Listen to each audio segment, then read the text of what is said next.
8:01 p.m., 8:02 p.m., November 5, 2023. Ako naman sa part 5. Evening relationship magdala. Masasabi na may sekretong asawa si Jack, ngunit ikinangin ni Jack na siya ay kasal, kaya sapat na iyon para sa kanya. Pagkatapos kumain, pumunta sila sa apartment ni Clara. Kids paint. Kinaumagahan habang naliligo Last session. si Jack ay sumilip at nakahanap ng baril sa loob ng bag ni Clara, kaya naghilala siya. Kinalaunan sa araw na iyon, tinapos niya ang order at bumili ng suitcase kasama ang isang bungkus na mga gamit sa opisina upang maitago ng maayos ang rifle. Ngayong tapos na ang kanyang trabaho ay maaari na siyang lumabas at sundan si Clara sa paligid upang matiyak na hindi siya isang espiya. Nakita nga niya itong kasama ng ilang lalaki, ngunit hindi niya matukoy kung kliyente ba sila o kriminal. Nang sumunod na araw, tinawagan ni Jack si Pavel at humingi ng 2 pang araw bago gawin ang palitan na ipinagkaloob ni Pavel. Sa hapon, dinala ni Jack si Clara sa lihim na lugar sa kagubatan para sa isang picnic. Sa sandaling nakita ni Clara ang ilog, hinubad niya ang kanyang damit para lumangon, ngunit hindi sumama sa kanya si Jack. Natagpuan din ni Clara ang mga basyon ng bala sa tubig, ngunit sinisisi niya ang mga ito sa mga hunter at itinapon lamang ito ni Jack pabalik. Habang nag-i-enjoy sila sa picnic, inabot ni Clara ang kanyang bag. Alright. Habahan si Jack at kinuha 1,020. Total number of kids paint pictures. lumalabas na Part ni Clara ang 5. sunscreen, ngunit ang kanilang aksyon ay nagsiga pa rin ang pagtatago. Ipinaliwanag ni Clara na mayroon siyang baril upang protektahan ang kanyang sarili dahil may isang mamamatay tao na hinahabol ang mga powder at tinanggap ni Jack na magtiwala sa paliwanag na iyon. Pagkatapos ay hiniling sa kanya ni Clara na sumama sa kanya sa posisyon ng bayan bukas at nang sabihin ni Jack na pag-iisipan niya ito, iniisip ni Clara kung maaari silang magsimulang mag-date sa lahat ng oras. Agad na pinutol ni Jack ang ideya na nagpapaliwanag na hindi siya magtatagal sa lugar na ito, na nagugyot kay Clara na halikan siya at magmakaawa sa kanya na manatili. Hindi mapigilan ni Jack ang pag-iisip tungkol sa kahilingan ni Clara nang umuwi siya at nagpasyang tawagan si Pavel upang ipaalam sa kanya na kapag natapos niyang isagawa ang palitan, titigil na siya sa trabaho. Tila tinanggap ito ni Pavel ng walang problema, ngunit pagkatapos ibaba ni Jack ang tawag, tinawagan ni Pavel si Matilda na may espesyal na kahilingan. Kinabukasan, nagmanila si Jack sa isang kape sa tabi ng kalsada upang makipagkita kay Matilda na nakasuot muli ng ibang wig. Ibinigay niya sa kanya ang mga bala ng mercury sa isang espesyal na lata at kinuha din ni Matilda ang suitcase pagkatapos sabihin na pupunta siya sa banyo kung saan inilabas niya ang baril na dala niya. Napansin ni Jack na masyadong matagal si Matilda at umalis na ang iba pang mga customer, kaya siya ay nababalisa mag-isa. Habang nakahanda ang baril sa kanyang bulsa, nagpasya si Jack na maghintay sa labas kung sakali at dinala sa kanya ni Matilda ang natitirang pera. Mukhang marami pa siyang gustong sabihin, ngunit sa pagkakataong iyon ay may dumating na bus na puno ng mga bata, kaya umalis si Matilda bago pa sila mapansin. Si Jack ay nagmamaneho pabalik sa bayan at sinundan siya ni Matilda habang nakikipag-usap sa telepono kay Pavel, na gustong patayin niya si Jack sa lalong madaling panahon. Balik tayo sa bayan. Pinapanatili ng prosesyon na makikip ang mga mensahan, kaya madali para kay Matilda na pumuslit sa loob ng isang bahay, patayin ang may-ari, at humanap ng pwesto sa Ay, grabe. pantayin si Jack habang si Pavel ay dumating din sa lugar. Nakipagkita si Jack kay Clara at hiningi na tumakas kasama niya. Halatang tinanggap ni Clara at ipinagpapatuloy ang kanilang pagmamahal sa isa't isa. Sa sandaling iyon, naghanda si Matilda na barilin si Jack, ngunit ang kanyang sandata ay tumagpak na tumatay sa kanya dahil sinat-up ito ni Jack kanina. Nakita ito ni Jack at naunawaan na hinahabol nila siya, kaya ibinigay niya kay Clara ang pera at sinabihan na tumintayin siya sa lihim na lugar sa kagubatan. Pagkatapos ay pumunta si Jack upang tingnan si Matilda upang tanungin kung sino ang nagpadala sa kanya. Inamin ni Matilda na si Pavel iyon bago siya namatay. Biglang dumating si Benedetto upang tingnan kung ano ang nangyayari at ipinutok ni Jack ang kanyang baril sa kanya, ngunit pinagsisihan niya ang kanyang kasalanan kay Ingrid kaya hindi niya binalik. Pagkatapos humingi ng tawad sa pari, hinanap ni Jack si Pavel. Isa siyang pumasok sa isang bakanteng eskinita para masundan siya. Nahulog si Pavel sa bitag at lumapit, ngunit nang itaas niya ang kanyang kamay, tumalikod si Jack at namaril hanggang sa mapatay na siya.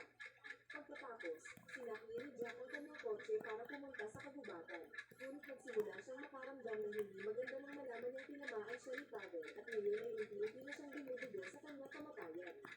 Sinusubukan pa rin ni Jack ang kanyang makakaya upang maabot ang kagubatan at nakita niya si Matilda na naghihintay sa kanya na naging dahilan upang siya ay desperadong abutin ang isa't isa ngunit namatay siya bago makapag-follow. Dito na subscribe na kung hindi ka pa nakasubscribe, pindutin ka rin ang notification bell at like button upang matulungan ang channel and leave a comment down below. And as always, thank you for watching.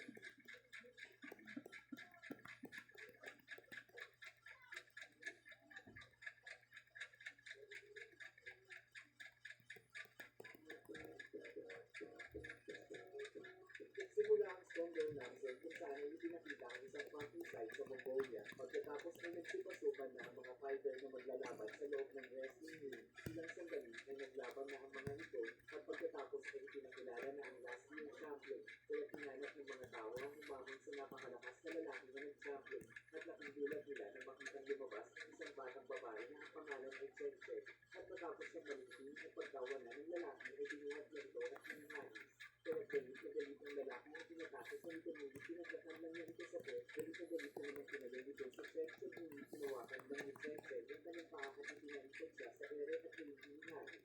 Kaya pag nanalo ay tuwang-tuwa si Chen. Samantala sa sowong sinisisi ni Bongo ang kanyang sarili dahil sa pagdala niya sa anak sa Mongolia kung saan ay mawala ito. Ito ay isang mayamang CEO ng Namson at nag-organisa ito ng isang kompetisyon ng palakasan para sa mga batang babae upang mahanap niya si Namson. Samantalang nakuhanan ng picture si Chen ay bigla niyang naalala ng kuhanan sila dahil ng picture kasama ang kanyang pamilya. Pagkatapos na sinabi ni Bongo sa isang reporter ang tungkol sa sobrang lakas ni Namson ng isang genetic baby at ito ang katanungan na ipinasa sa mga kababaihan sa pamilya ng kanyang asawa at kanyang ina ay isang mayamang sindito ng isang buwang at pagkatapos ay may dumating na dalawang lalaki at may dala ang mga ito ng isang espada at nagyayabang na sinasabi ng mga ito na isa itong makasaysayang heart attack at isa itong napakabigat na bakal at pagkatapos ay hinilig siya ng matandang lalaki na maniwala siya dito ng papahalis na si Dito upang ipasuri ang espada ay biglang nagpakaawa ang matandang lalaki dahil kailangan niya ng pera para sa operasyon ng kanyang asawa. Ngunit nung buksan niya ang kanyang suit upang kumuha ng pera ay bigla siyang tinutukan ng kutsilyo sa leeg ng isang lalaki at bigla niyang tinapakan ng paa ng lalaki na halos pabutas na ang sami. Nang hatakin siya ng espada ay kinuha niya ito at itinangko at pagkatapos Sama nun. at pagkatapos ay tinapon din niya ang kasama nitong lalaking palabas ng pinto. Samantala ay sinabi ni Bongo sa reporter kung paano magpatakbo si Junju ng hangover soup shop ito. Magaling talaga itong kumita ng pera. Sig panirado pero di man di mo abre. Buang-buang eh. Tumulog sila sa isa't isa at sinabi ni Junju na pakasalan mo ako at bigyan mo ako ng isang anak na babae upang magpatuloy ang aming lahi. Nakatulog din ang biglang buhati nito. Sunod yan eh kung manirado ka, ikaw yung dapat mo abre. Pagawan niya ito ng anak. Ngunit nagpakasal pa rin sila at nagkaroon ng anak na lalaki at babae. Sa manang klaseng utok na eh, buisit. At napakalakas ni Namson kagaya ng kanyang ina. At sa birthday ng kapal ay biglang pinahad ni Namson ang buong lamesa at hinihagis niya ito sa mga bisita at naglalaro din ito habang tumatugtog ng sakay nitong bola ng napakataas dahil paborito niya si Namson kaya isinama niya ito sa Mongolia upang kumuha ng mga picture at mga star ngunit nawala naman ito at nang dahil sa nangyari ay naghiwalay sila ni Tuesday pagkatapos ay pinakita ang isang nakaraan kung saan ay nakita ng mag-asawa ang papansin. Last session. Habang sakay nito si Namson, hinabol nila ang kabayo at kinuha nila si Namson habang umiiyak at sinasabi nito ng ilang ulit ang salitang papa at inakala nilang pangalan ng kabayo ang kanyang sinasabi.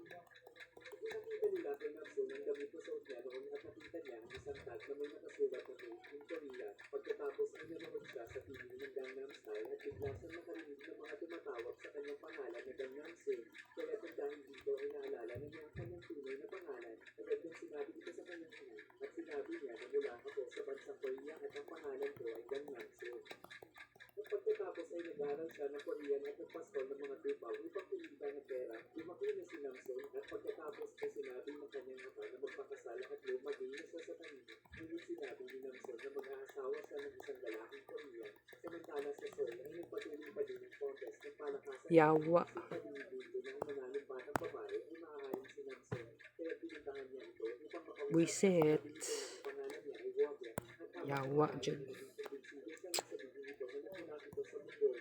Pagkatapos niya ang dugo ng batang babae at napaiyak siya ng bigyan siya nito ng pagkain at tinawag niya itong Namson. Pagkatapos ay tinawagan niya ang kanyang pamilya at si Bongo at sinabi sa palagay ko ay nakita ko na ang anak natin. Samantala ay pinakita naman na pinag-iusapan ng isang reporter at ng isang lalaki na hindi Dapat ay part 6 guys. Thank you for